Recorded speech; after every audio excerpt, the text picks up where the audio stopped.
Haciendo Patria, señores, Haciendo Patria, y le agradecemos a ella, Gaby Neme. ¿Cómo estamos, Gaby? Hola, buen día, Ana, ¿cómo estás? Buen día. Bueno, estábamos hablando con Gaby, somos muchos, o sea, debo decir que yo no sabía que había un cabildo acá. Bueno, si hablamos 25 de mayo, uno se imagina el cabildo de Buenos Aires, la réplica que hay acá en Pamayá, pero había uno de verdad en Tucumán. Había uno, sí, mucha gente por ahí no sabe que estaba donde está ahora la actual Casa de Gobierno. Se demolió a principios del siglo XX y se construyó. O sea, siglo XX en... 1908. Claro, o sea, se hace... Sí, no hace mucho y no estuvo mucho tiempo tampoco. Ajá. ¿Cómo fue eso? ¿Lo construyeron después de...? Sí, lo construyen siempre que cuando vienen los españoles y hacen la fundación de las ciudades, siempre había un cabildo frente a la plaza principal, digamos. Y siempre se hace en una de las esquinas. Y obviamente cuando se funda acá Tucumán, después el sitio primero es Ibatín, ¿viste? Y después lo toma. Claro, con el traslado. El traslado. ¿Así era? Vemos. Eso es una imagen de lo que era la ciudad colonial. Ajá. Ya que estamos en tema de 25 de mayo. Porque hay lugares, nosotros hablábamos con Gaby, claro, hablábamos con Gaby hace un ratito, hay ciudades que se mantienen así intactas. Por ejemplo, decíamos Luján, viste que tiene la plaza, tiene el cabildo alrededor y tiene la iglesia. Sí, siempre el planteo, qué lindo, digamos, bueno, nos evoca a nuestra infancia cuando la veíamos en la escuela. Cuando dibujaba el bichique en el anteojito. Sí. Bueno, esa era la imagen de la ciudad en ese momento, que nos queda muy poco acá. Lamentablemente solo quedan 3 ejemplos de eso, que es el Museo Folclórico. Museo Folclórico. ¿Se lo recuperó? No hace mucho, ¿no? Se lo recuperó, re lindo, lo dejaron, hecho una restauración. Después quedó la casa del obispo Colombres. Claro. Y la Peña del Cardón. Solo. Y, bueno, obviamente qué linda la Peña del Cardón, te remonta, o entras y te sí, aparte son manjares, digamos, los que hace la señora ahí. No, tremendo. Sí. ¿Qué hay de cierto? Porque por ahí no sabes si es mito o realidad. Cuando vos vas a la Peña, justo estaban un grupo de señores y dice, acá se iba a declarar la independencia, pero cuando vinieron no los atendieron. Entonces se fueron a la Congreso a golpearle la puerta a doña Francisca Bazán de Laguna. ¿Es verdad eso? Ay, no sabía esa anécdota. Pero yo no sé si es verdad o no, pero cuando estuve comiendo un rico locro, porque claro, los locros y las empanadas del Cardón... Son los mejores para mí. bueno, vos entras al Cardón y bueno, y ahí tenés como una sala de jura, como... Sí, están como emulando lo que está en Casa Histórica. Sí. Y bueno, y había un señor que decía eso. Acá se iba a declarar la independencia. ¿Vos lo podés averiguar, Gaby? Yo voy a averiguar la data. Dice, acá se iba a declarar la independencia, pero cuando vinieron, no los atendieron. Entonces se fueron un poquito más a la vuelta. Claro, la vuelta. Lo que sé que es... Me pueden haber mentido o no, pero me dejaron pensando. Hay que investigar. Sí sé que se eligió la casa esta de la Francisca Bazán de Laguna porque era la más grande en ese momento. Claro. La única, porque no había espacio en ese momento para albergar la cantidad de congresal. No había, o sea, el mismo cabildo estaba como ahí en construcción, entonces el único espacio grande era esa casa. Sí, que era la mitad de lo que es ahora, porque ahora sale al parque, sale a lo que da la UNSTA, la 9. Claro, llegaba al fondo, o sea, lo que da la UNSTA era como donde están los corrales, cultivaban, digamos, porque ahorita cada casa tenía, digamos, su huerta y sus animales. Ah, bien. Entonces esa parte era como el fondo, digamos, de la casa. Que nos estamos imaginando cómo te vuela la imaginación. Bueno, decíamos, entonces tenemos lo que es donde es la Peña del Cardón, el museo folclórico y la casa Obispo Colombres. Más obviamente la casa histórica. Claro. Y bueno, y el tema del cabildo, ¿cómo era? Bueno, el cabildo se hace, ahí lo vemos, una imagen, tiene, has visto, 2 plantas. Tenía 2 plantas. Tenía 2 plantas, uno de los ves, la ciudad era bajita. Siempre las casas eran una sola planta, era chata. Y los únicos edificios que se destacaban dentro de la ciudad era el cabildo y las iglesias, por las torres, digamos. Ahí teníamos, y ahí tenemos, ¿ves? Tenía una torre central. Así era el cabildo. Porque primero se va haciendo por partes. Re parecido al que está en Buenos Aires. Sí, son todos similares, tienen como la misma estructura, arcos en planta baja, arcos en planta alta, la torre. Claro. Y era súper importante en esa época porque el cabildo marcaba como las horas del día, ahí estaba, había un reloj muchas veces, y la campana en la torre. Entonces con la campana como que se informaba, digamos, a los vecinos las cosas importantes que iban pasando en esa ciudad.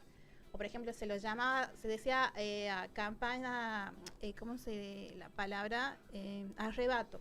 Se tocaba arrebato la campana, o sea, sin parar, cuando pasaba algo grave, como iba peligros, invasiones o una junta, la gente como los vecinos decidían lo que pasaba en ese momento, las leyes, las decisiones se tomaban entre todos. Y estamos hablando de 1900, o sea, no. Antes, no, de 1600 en adelante. 1600 o sea, adelante. siglos XIX. Bueno, igual tenemos una historia cortita. Nosotros si lo comparamos con la historia que estudiamos, viste, es una historia de Europa y todo lo demás. Sí, es reciente, digamos, comparado al pasado. Y aparte dura poco también el cabildo. Debe haber durado un siglo, un poco más. Y cuando se lo demuele. Y nada, era como, o sea, la decisión de demoler algo así era como decir, sacamos de acá todo lo que sea un vestigio español, de colonia. Se quería borrar todo el pasado y aparte como en ese momento, o sea, fines del siglo XIX, 1853 se crea la Constitución Nacional y a partir de ahí empieza la República Argentina. O sea, antes no éramos Argentina hasta ese momento. Entonces, bueno. ¿Cómo éramos? Provincias Unidas. Era claro, sí, como pertenecíamos al virreinato. Sí. Y nada, y a partir de ahí... cuando se hace todo eso, se dice, bueno, queremos dar una nueva imagen del país. Como estaba muy puesta en Europa, el tema de la europeización, entonces la imagen colonial no iba con eso. Se quería desterrar, digamos, ese pasado colonial y se empieza a demoler casi todo lo que tenemos para hacer esos edificios que eran académicos, como estilo europeo, digamos. A mí me pasa que desde que hablo con Gaby, ya miro de otra manera. Cuando uno escucha gente que sabe, mira de otra manera, me ha pasado de ir a lugares en donde decís, este estilo va con esto, o sea, como que ves cómo se mantiene, el tema de la colonización y cómo planteaban diferentes ciudades, o sea, muy europeas. Hay lugares en donde sí se mantiene. Sí, por ejemplo, Salta conserva mucho el casco colonial. Claro. Que está como bien protegido, digamos, acá, no sé. Las callecitas, todo, ¿no? Sí, todas las calles, los edificios. Nada, yo creo que, digamos, el Cabildo también tiene Salta todavía. Sí, cierto, tenés razón. Sí, frente a la plaza. Claro. En la plaza 9 de Julio creo que es la de Salta. Así que bueno, tiene como mucho más otro espíritu, digamos. Acá como me parece que Tucumán siempre vamos como el progreso, la modernización, entonces en esa oleada, digamos, de ir en la modernización hay patrimonios que se pierden. Sí, y aparte desde lo patrimonial no había todavía conciencia de cuidar el patrimonio en esa época. Es como relativamente nuevo el concepto de patrimonio, es de 1938 en adelante, que se empieza a tomar conciencia de eso. Y como nuestra ciudad decía que son recientes, acá no se conservaba todavía patrimonio, sí en Europa. Entonces por eso también se demuele, por eso se demuele la casa histórica también. O sea, lo que existe ahora, lo de la casa histórica, no es lo que no es lo que estábamos viendo. Salvo la sala de la Jura. Lo único que se conservó original y que no se demuele. O sea, se la tiró toda abajo y después se la hizo nueva con... imágenes, fotografías de un fotógrafo de fines del siglo XIX que era Ángel Paganelli. Gracias a eso se reconstruye, digamos, la casa histórica. Pero no es la original. ¿Y con qué idea se pasa eso? Y porque había todo un tema de que... estamos hoy aniversario de la Revolución de Mayo, pero la fecha, señores, es el 9 de julio. Para nosotros los tucumanos. El monumento es la Casa Histórica de la Independencia, 1816. O sea, 25 de mayo, después tenemos la batalla de Tucumán, todo lo que se viene, y después el 9 de julio. Exacto. Sí, se piensa que, en ese momento, lo importante, el concepto de lo que era importante era las sales a la jura. El valor que tenía patrimonial. Y había otra concepción del patrimonio que no sé por qué se demuele todo. Y se hace una fachada académica, o sea, del siglo XIX, digamos. O sea, se conserva eso como un templete, se protege el Salón de la Jura y se hace otra fachada que era siguiendo esta arquitectura europea, digamos, del momento. Entonces tuvo otra fachada la Casa Histórica. Y después, ¿hay fotos de eso, habrá? Hay fotos, sí, ya cuando sea el 9 de julio vamos a ver. Vamos a ver, porque yo a la Gaby, muy monteriza me salió, a la Gaby la voy llevando por diferentes lugares. Bueno, el 9 de julio vamos a tener las fotitos de eso. Las originales, o sea, cómo hacen toda... Y qué bueno que la pudieron reconstruir también, ¿no? Sí, se pudo, lo más creo que bastante fiel se hizo en la reconstrucción. Bien, bueno, acá estamos con la gran Gaby Neme, que es especialista en patrimonio. Y bueno, estábamos hablando de esto. Hubo cabildo en Tucumán, demolido, pero hasta imágenes nos trajo, ¿eh? Sí, tenemos... En realidad no hay, obviamente, fotografías de esa época, de lo que son acuarelas que se hacían en ese momento. Una de las acuarelas que aparece ahí está en la Casa Histórica. O sea, está colgada ahí en la Casa Histórica. Claro, lo que veíamos, el casco viejo sería, o sea, claro, el casco histórico. Imagínate que en esa época Cuando aparece, digamos, cuando surge la ciudad, eran 9 por 9 manzanas. Así era. Así Esto era el cabildo de Mirá la Tucumán. escala de la torre. Sí, antes de así estaba la casa histórica. Esa es la foto de Ángel Paganelli, que es la que usan para reconstruirla. Sí. Esto es como, nosotros cuando hacíamos la casa histórica, viste, hacíamos como 8 al costado de la puerta, viste, hacíamos, ¿cómo hacemos esas cosas así? Entonces hacíamos como, uníamos los 8 para columnas esas y ahí se ve de una manera... Sí, se ve bien. Sí. Esas columnas que se llaman salomónicas, que eran como torsadas. Columnas salomónicas. Sí. Qué lindo es hablar con gente que sabe, ¿no? Los 8 no, son columnas salomónicas. Y bueno, y ahí también se veía perfecto el cabildo con esa. Claro, y en esa época eran, imagínate, la ciudad era así, 9 por 9 manzanas. La que estaba poblado eran las manzanas alrededor de la plaza, nada más. El microcentro. Claro. Ese al perímetro alrededor de la plaza. Las otras manzanas, recién a fines del siglo XVII, principios del XVIII, empiezan a poblarse, digamos. Claro. Pero era mucho vegetación, pocas casas, pocos de construcción, era como muy precaria todavía la ciudad, y ahí paso a paso se va haciendo el cabildo. Y bueno, y cuando se tira abajo esto, para borrar la época de la colonia, sí. Bueno, empieza la construcción de esta casa de gobierno. Sí, de la casa actual. Bueno, sí. En esa época, viste, digamos, la mentalidad, ahí está la generación del 80 que integraban San Martín, Avellaneda, todos esos pensadores que integraban también el poder político de la época. Claro. Entonces tenían ese espíritu de europeización.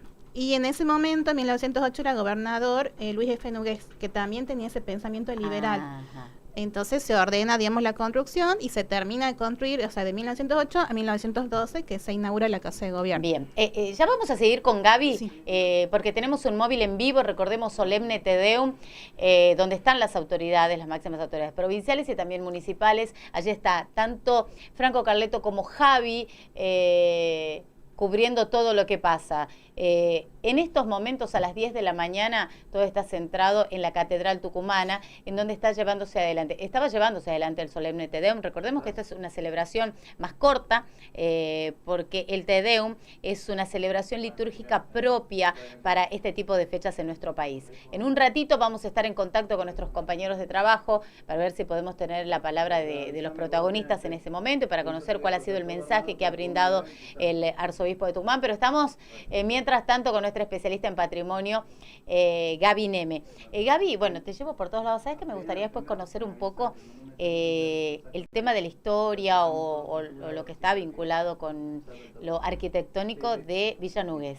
Qué cosa hermosa, es una cosa como que es algo aparte, ¿viste? Algo que se mantiene, así que eso también lo dejamos para después. Ahora no te voy a llevar para ahí, porque estábamos hablando de... Y hablando de la iglesia, la catedral, digamos, justo, en el lugar donde estaba la iglesia catedral ahora, antes había otra iglesia, o sea, no es la original. Ah, no es la original. Es la iglesia, era la iglesia matriz, o sea, cuando vienen los conquistadores españoles, tenían como un plan, digamos, y los edificios históricos principales. Entonces hacen lo que es cabildo siempre, el edificio de político, los religiosos, que era la iglesia matriz, que no estaba en buen estado, se caen unas partes y se decide derrumbarlas y hacer la iglesia catedral que conocemos ahora, que es de mitad del siglo XIX. ¿Qué estilo tiene? Y tiene un neoclásico, se llama el estilo. Y es muy original porque esas cúpulas que tienen casi no, es como únicas son. No hay casi ejemplos que se encuentren de ese tipo de cúpula. Aparte, bueno, los edificios de las iglesias que tenemos en Tucumán sí forman parte de un verdadero patrimonio que tenemos acá. Aparte, acá en lo que es Tucumán tenemos un montón. Digamos, son varias que muestran, digamos, lo arquitectónico también. No sé, estoy hablando con propiedad, a mí me da cosa. No, bien, cada vez mejor. Voy mejorando, cuando uno habla con gente que sabe, va mejorando, eso es lo bueno. Gaby, qué lindo tenerte. Igual. Y antes de pedirte, viste que hablábamos del Palacio de los Deportes, que decíamos que qué pena. Sí. Hubo en esta última parte de la gestión de Alfaro, decidieron hacer foco. ¿Vos pensás que van a terminar? Ojalá, le tengamos fe, digamos, de que se termine, porque, a ver, cuando hemos hablado del palacio, he ido a visitarlo y están retechando, digamos, el palacio. O sea que ya había, digamos, una movida que estaba pensando en eso, o sea, no estaba abandonado totalmente, sino había una planificación. Y por lo que he visto en las noticias es que van a restaurar. El sello de Gaby Neme. Podríamos poner una plaquita en el Palacio de los Deportes de Gaby. Hashtag para recuperar el Palacio de los Deportes. Es verdad, es verdad. Gaby, siempre es un gusto inmenso tenerte. Igualmente, Ana, muchas gracias por el espacio. Gracias. Aprendemos un montón de vos. Bueno. Y eso, bueno, creo que un pueblo que no olvida es un pueblo que se mantiene vivo también. Así que gracias. Y aparte, bueno, son cosas que tal vez no hemos tenido acceso, tal vez no lo hemos estudiado, pero hoy por hoy nos preguntamos tantas cosas de lo que vemos. ¿No? Y sí, tenemos que conocer para querer más Tucumán. Y valorarlo. Bueno, gracias. La gran Gaby Neme. A ver, ¿podemos decirle a la gente que aplauda? Feriado. Claro, aplauso para acá, hacer patria. Mirá toda la gente que aplaude a Gaby Neme, que feriado, aquí estuvo tempranito. Y de esta manera seguimos en la Tucumán.